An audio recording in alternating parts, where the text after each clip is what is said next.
Ask the Millennials, Site Perspectives, Channel Flux, whichever channel this may or may not be uploaded to. This is the second analysis. I'm still breaking it down. Shout out to Jay Spooky. If you do consider checking out the Ask the Millennial channel, where we do music reactions, music reviews, which is essentially an analysis of the songs of the artists. We take suggestions and recommendations. Thank you all that do provide those. Thank you all for your support. Check it out. Ask the Millennial. Jay Spooky. But second analysis, we're still on Get Remark. Love Me Right. Let's get into it. And you love me for each day. You started the drive. You're crazy. Why won't you realize you gotta love me?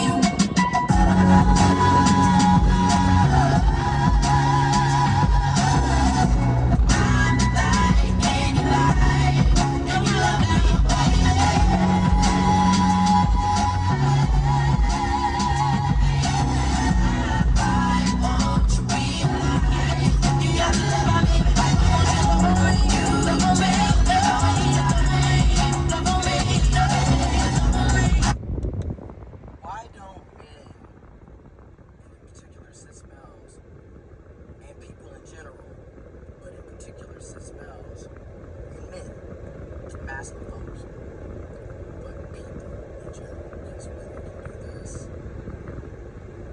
intersex folks can do this, trans people can do this, non-binary people, masculine, feminine, what have you, people, but in particular, the way people are socialized, in particular, cisgender males, cis males, men, including intersex and trans, but a specific demographic does this. And my thing is this is my opinion, yes, but then also there's data to back up. That's why I'm always putting stuff in the description box. You don't have to agree. This is very true. But it doesn't hurt to consider looking at the data, because people are always talking about, hey, that's your opinion and blah, blah, blah, and y'all don't have any facts. But some of us are always dropping where we're getting our data and information from. Not to mention, a lot of us are also talking about our lived experiences. So you're going to tell all of us that none of our experiences are real. Oh, because once again, cis men, everything revolves around you, right? That's a bit narcissistic. It's a bit selfish. Just a bit egotistic. And we're talking about men's mental health awareness. We got to talk about how a lot of men are socialized to be this way. It's enforced. Don't share how you feel. That's weak. That's what girls do. That's gay. Homophobia, misogyny, toxic masculinity, patriarchy.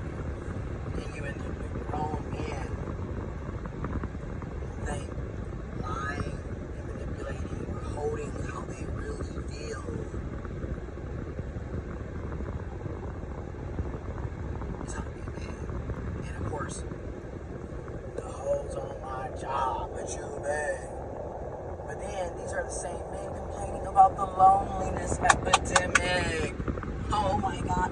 You mean to tell me people don't want to be in mind you, it's not a loneliness epidemic in that sense. And what I mean by that, it's not a general loneliness epidemic. A lot of this loneliness epidemic, when we talk about cis men, in particular, but men in general, right? People in general, but in particular, cis males, they're lonely when it comes to sex, romantic interests, romantic partnerships, right? That's what this is about. Meanwhile, they could be pouring into their platonic relationships and their familial relationships, but they put a lot of emphasis on, oh, we can't have sex, and nobody wants to date us, and we're, fuck those bitches, and fuck those queers, the gays, the transformers. All of the hatred and vitriol comes out, right? But then it's like, you treat everybody like shit, and then you're surprised that nobody wants to be with you. It's wild.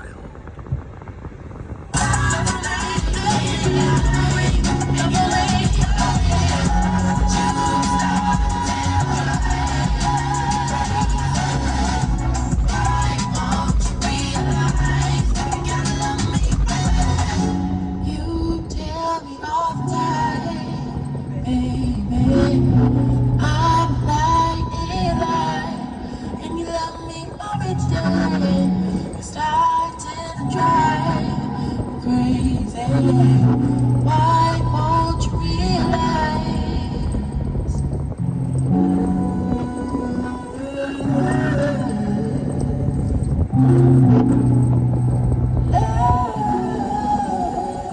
That's my shit.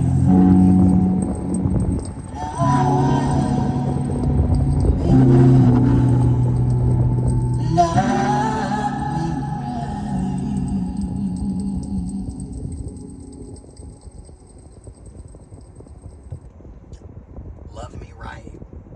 And everybody always wants to talk about this communication shit. When you gotta open up, you gotta talk, you gotta express, you gotta explain, you gotta show, you gotta give people time. While this is true to a certain extent, I do agree it is true to a certain extent. You do gotta show people how to treat you, show people how to love you. You do have to communicate it, talk it out, show it, demonstrate it. And you do have to give a certain amount of time to a certain extent, right? Because obviously we're individuals. We're not gonna be able to mind read. You know what I'm saying? We're not. And then too, a lot of us, because everybody loves to do this. My childhood trauma. My childhood trauma. My childhood trauma.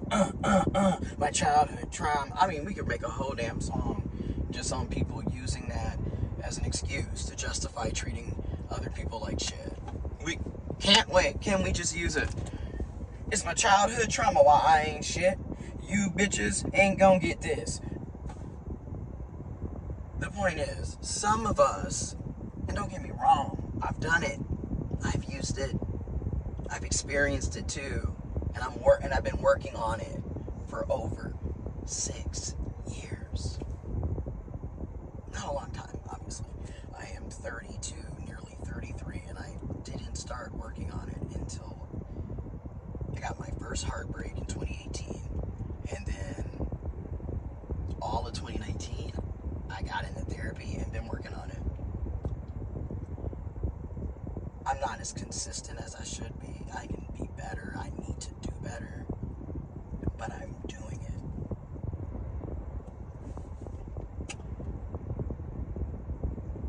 And I'm getting better results.